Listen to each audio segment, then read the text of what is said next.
और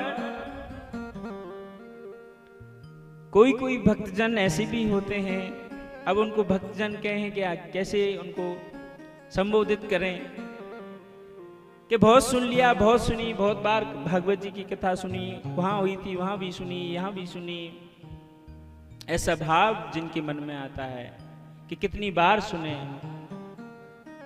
बहुत सुन चुके, तो इसका मतलब वो कथा के तत्व को समझ नहीं पाए हैं, जान नहीं पाए हैं, कथा की महिमा को उन्होंने समझा ही नहीं, जाना ही नहीं है।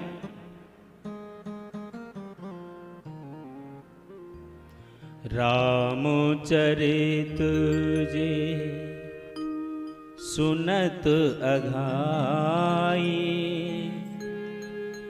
रस विशेष जिन जाना तिन नाही। राम जी की कथा को, भगवान की कथा को सुनकर के जो कह दे कि अब क्या सुने, बहुत बार सुन ली, इसका मतलब भगवान की कथा के रस को उसने जाना ही नहीं है।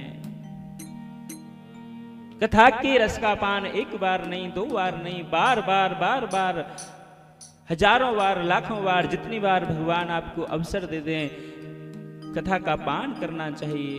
और जितनी बार सुनोगे उतनी बार सुख मिलेगा, जितनी बार सुनोगे उतनी बार सुख मिलेगा। कहीं भी हो रही हो, कोई भी व्यास जी कर रहे हो, ये कथा की महिमा ऐसी है, ये कथा ऐसी है कि तुम 7 दिन में से अगर 2 दिन भी, अगर 3 दिन भी चले गए, उस कथा में भगवान की कृपा तुम्हारे ऊपर हो गई, तो उन 3 दिनों के अंदर अंदर भी आपके अंदर शांति, सुकून, सुख महसूस होगा आपको। अरे भागवत कथा तो इतनी मंगलमयी है जो जीते जी और मरने के बाद भी परम कल्याण करने वाली है।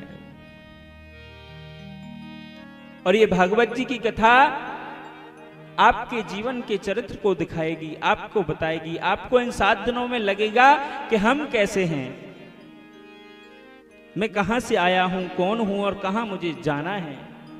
आपको इसमें ज्ञान भी और भक्ति और वैराग्य, ये ज्ञान, भक्ति और वैराग्य की त्रिवेणी है। जैसे गंगा यमुना सरस्वती का संगम है, ऐसे ही भागवत जी ज्ञान, भक्ति और वैराग्य का संगम है।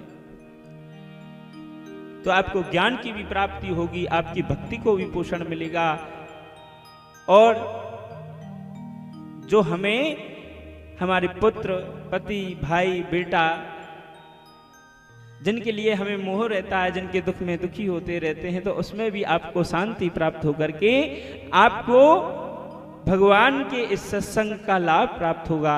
ऐसी मंगलमयी कथा है जो परम कल्याण करने वाली है।